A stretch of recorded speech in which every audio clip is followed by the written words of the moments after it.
It was the statement that confirmed what everyone already knew, that her time in the top job was over. Her repeated failure to persuade Parliament to back her Brexit deal was the cause, but until the last, she declared she had done her best. I negotiated the terms of our exit and a new relationship with our closest neighbours that protects jobs, our security and our union. I have done everything I can to convince MPs to back that deal. Sadly, I have not been able to do so. I tried 3 times. I believe it was right to persevere, even when the odds against success seemed high. And then, as demanded by members of her own party, she laid out the timetable of her departure.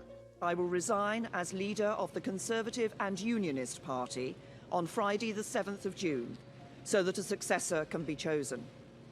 I've agreed with the party chairman and with the chairman of the 1922 committee that the process for electing a new leader should begin in the following week. The sharks had been circling the political waters for weeks as her premiership became bogged down by the Brexit impasse and the increasing divisions in her own party.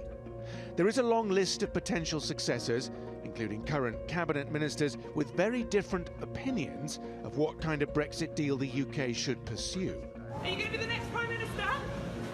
Do you think he'd do a better job than Mrs May? Boris Johnson, the former Foreign Secretary, is emerging as a potential Brexit-backing favourite. Whoever wins faces the same tortuous challenges of dealing with Brexit and an increasingly divided country. The end of the Prime Minister's statement showed evidence of the toll of the last few months on Theresa May and just how ruthless politics can be. I will shortly leave the job that it has been the honour of my life to hold.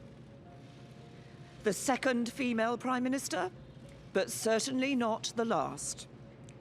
I do so with no ill will, but with enormous and enduring gratitude to have had the opportunity to serve the country I love.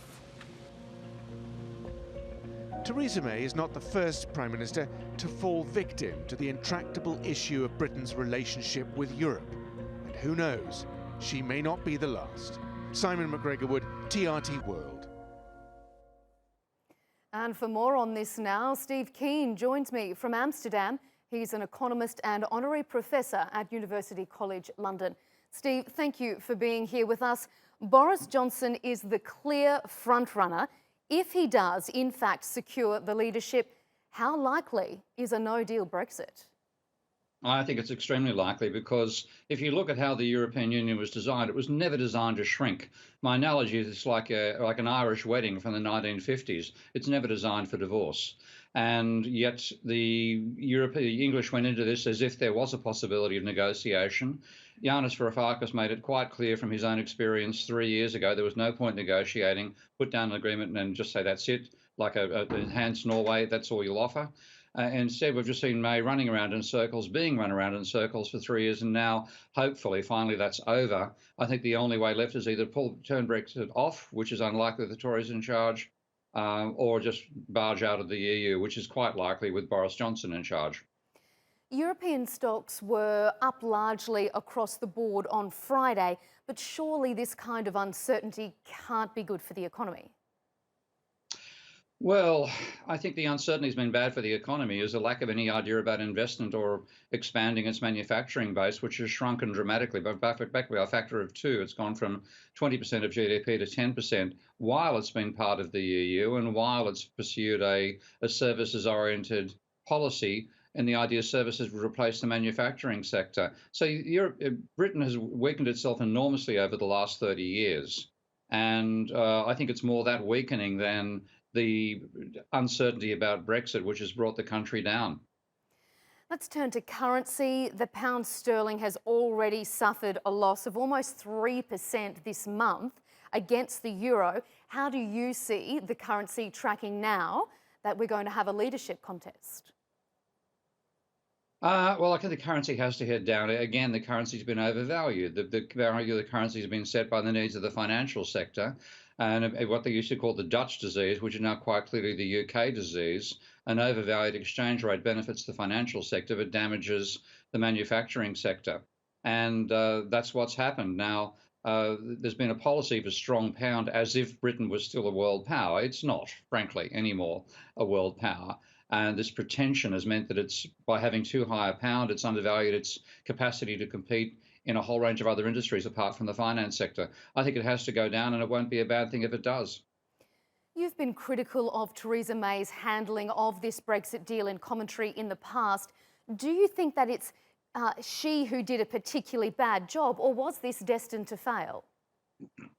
I think the answer to both those questions is yes. Again, Yanis Varoufakis put an excellent case forward in March of 2016 that given what he knew of the European Union's desire to continue expanding no matter what, and the way that it functions internally, you can never get anybody to answer to your thing to go and see somebody else, and you find yourself coming back in a circle. He said all you can do is put down a firm deal saying, here's what we want, Norway's deal plus a couple of others, that's it, no negotiation, yes or no. And that would have been at least a possibility of reaching some forced concessions from the Europeans. So it was impossible. But she's also handled it extremely badly. She voted Remain. She took over to the Brexit case because she saw a chance to become the Prime Minister that way. It was opportunism at that stage. She then opportunistically called an election when she thought that the Labor Party leader was very weak, 27% in the polls. By the time the election was held, he was up to about 44%. She campaigned disastrously badly. If you saw any of her campaign speeches, she was just hopeless. So she ended up going from majority government to a minority, weakening her even further. And then she's come back 3 times in a row with much the same deal, which is rejected by the Eurosceptics on both sides of the parliament. So I think she's been about as successful as Neville Chamberlain. Well, we've got another 2 weeks of this probably dominating our headlines. Steve Keen, thank you so much for your time.